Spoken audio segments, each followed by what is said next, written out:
इस वक्त हम बिरचंद पटेल में मौजूद हैं और देख सकते हैं कि पीछे तमाम एसेट अभ्यर्थी लगातार यहाँ पर धरना प्रदर्शन कर रहे हैं। आपको बता दें कि पिछले महीने भी जब धरना प्रदर्शन किए थे तो सरकार की तरफ से केवल आश्वासन मिलता है, लेकिन मेरे अभी सामने अनिल जी है और इन्हीं से बात करते हैं। आज क्या हुआ कि आप लोग अचानक रोड पर उतर गए? देखिए महोदय, आज हम लोग भैंस लेकर के राजद कार्यालय आए थे। ये संदेश देने आए थे कि बिहार की सरकार, राष्ट्रीय जनता दल की सरकार पूरे बिहार के नौजवानों को और बिहार के बच्चों को भैंस का चरवाहा बनाना चाहती है। भैंस लेकर आ रहे हैं और शिक्षा मंत्री को दिखा रहे हैं, तो कहीं ना कहीं आप शिक्षा मंत्री को अपमानित कर रहे हैं। अपमानित क्या करेंगे, वो अपमान के पात्र है वो शिक्षा मंत्री। कैसे? क्योंकि वो शिक्षा की बात न करके बिहार में मोहब्बत और गीता और रामायण की बात कर रहा है, वो धर्म की बात कर रहा है। जाके पूछिएगा, धर्म मंत्री है क्या?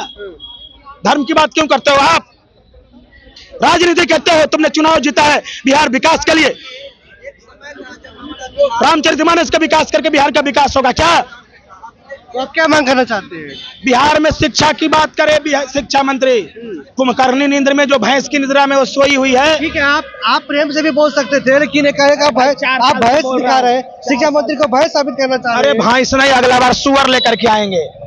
समझ रही एक बार सुअर लेकर के आएंगे अगला बार। और भैंस मंत्री क्यों अपमान करना चाह रहे हैं? क्योंकि शिक्षा मंत्री अपमान के ही कायल है, वो अपमाने के लिए बना है, सब कुछ गलत। अच्छा, पास कब किए आप? 2019 में भाई स्टेट। हाँ, उसके बाद किसकी सरकार आया? उसके बाद एनडीए की सरकार। क्या आश्वासन मिला? आश्वासन मिला करेंगे। और ये नेता प्रतिपक्ष तेजस्वी यादव ये कहते थे कि जैसी हमारी सरकार आएगी हम तुम्हारा काम करेंगे, नियुक्ति पत्र देंगे, बिहार में शिक्षा व्यवस्था सुधारेंगे। लेकिन इनका उद्देश्य तो केवल मुख्यमंत्री बनना था, ये तो बर्बाद करने के लिए। अभी वर्तमान सरकार का कहना है कि प्रोपेगेंडा लोग चला रहे हैं, अपमानित कर रहे हैं हमको। जाकर शिक्षा मंत्री से पूछिएगा कि कल जब वो लोग विपक्ष में थे और हम जाते थे नेता प्रतिपक्ष के पास, तो तेजस्वी यादव कहते थे कि हम तुम्हारे साथ हैं। हम किसका एजेंट थे उस दिन? किसके एजेंट थे हम उस दिन?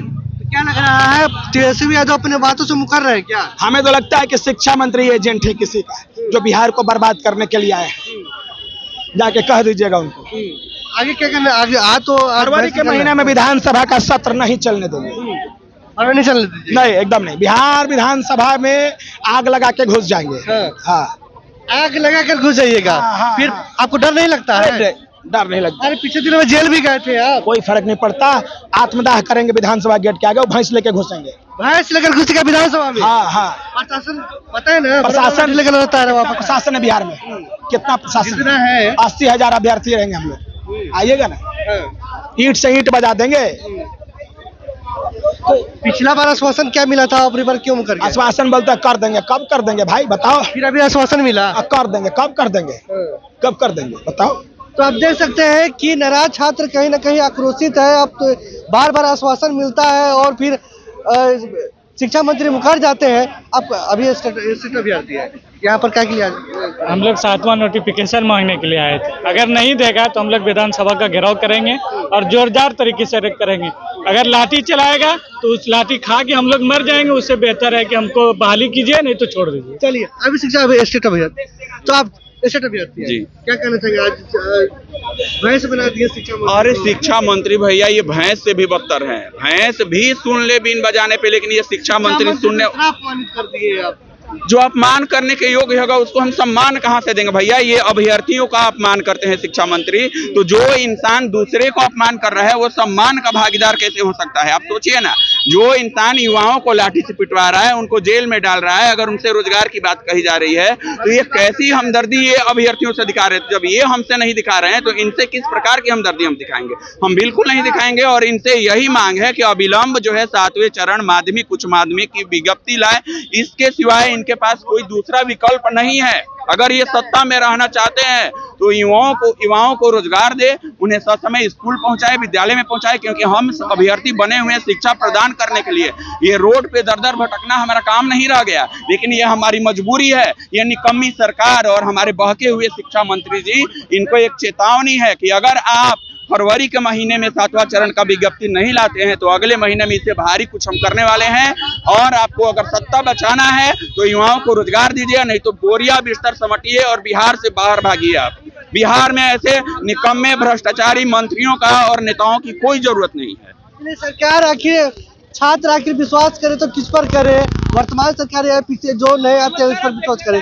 आरजेडी पर कि बीजेपी के जदयू पर, आखिर किस पर विश्वास करे? छात्र जब भी धरना प्रदर्शन करते हैं तो उन पर लाठीचार्ज किया जाता है और मिलता केवल क्या आश्वासन। जी बोलिए। ये जो हमारे मंत्री जो लोग हैं, जो कम पढ़े लिखे लोग हैं, ये जो है सत्ता में है और युवा पढ़ लिख करके बेरोजगार है, तो इस पे एक दो लाइन में कहूंगा, दिल की अरमाया आंसुओं में बह गए, दिल की अरमाया आंसुओं में बह गए, हम पढ़ लिख कर भी निकम्मे रह गए, कम पढ़े लिखे ही मंत्री बन गए, कम पढ़े लिखे ही मंत्री बन गए। तो ये बिहार की दुर्दशा है भैया कि यहाँ पढ़े लिखे लोग रोड पे लाठी खाते हैं और ये निकम्मे जो लोग हैं जिनको कोई अक्षर ज्ञान ना कोई डिग्री है, ये मंत्री बन के बैठे हैं। तो बिहार को कहाँ ले जाएंगे? बिहार के जनता को भी सोचना चाहिए, इस पे विचार करना चाहिए। बिहार लगातार बेरोजगारी से जूझ रहा है, क्या वर्तमान सरकार बेरोजगारों को रोजगार दे पाएगी? इसके बारे में आपकी क्या राय है? कमेंट बॉक्स में टाइप कर सकते हैं।